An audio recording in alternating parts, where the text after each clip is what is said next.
Now, I want to go over trend analysis one more time now that everybody delved into analyzing their company, and go back again. Basically, with trends, what we can see is how a company is performing essentially over a period of time, and we basically see if it's a high performer.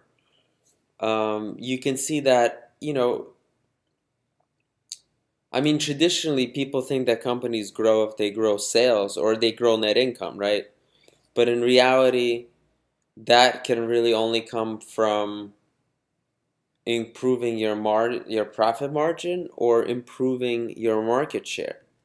So when we look at return on investment, which you guys did using net income over average total assets, return on investment is really can be broken down to margin and turnover, which makes a lot of sense in fashion and retail because it's very clear that if you have a certain margin that is just set on your clothes in general, that's just how well you do in general, then the only thing that's really going to drive your return higher is sales, right? But since we're talking about inventory, the more you buy inventory, the more average total assets you have. So how do you keep your inventory down? And if you know fashion, of course, you're going to know that keeping your inventory down or how much you're holding at one time is a big task. If you hold low inventory, if it moves fast, you're going to be at a great advantage because you're going to have higher turnover. And higher turnover times your margin equals your return on investment. So if you're interested, we may go deeper into this in the future, but if you're interested, I would say look at the turnover of inventory for the company that you selected, especially if you're interested in working for them or if you're interested in working one of these other ones. That look, it might be a very interesting thing in general to talk about if you ever find yourself at an interview with one of these companies.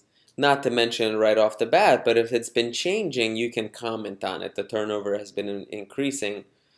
And, how does this impact your performance? And you could see that, hey, return on investment is up.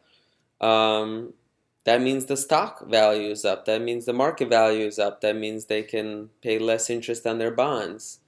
That means they're probably growing and they're going to invest more into people and new products. So this is a very interesting piece, and I think that it's interesting, like look at it again after you've done your ratio and like look at how you can derive this ratio using the same annual report and kind of see that the margin is really how well you're able to how cheap how efficiently you can produce something and make money on that specific item, and how much you sell is how effectively using your assets. So if you're talking about retail and fashion, is how effectively you're using your distribution channel, online, physical stores, as opposed to margin is how effective is the cost structure of your supply chain, how effective is your planning for each specific product that you're producing, and how are you able to keep more of that in net income by selling it, by demanding a certain quality price, a certain high quality demanding price that keeps a certain amount of net income. And the combination of these two is the return on investment. So it's very interesting. I think it's very interesting, this equation and how it works, because I think that it basically really breaks down to what drives the profitability, and it kind of relates to every part of the business. Even though it's still in accounting, you can hit every part of the business.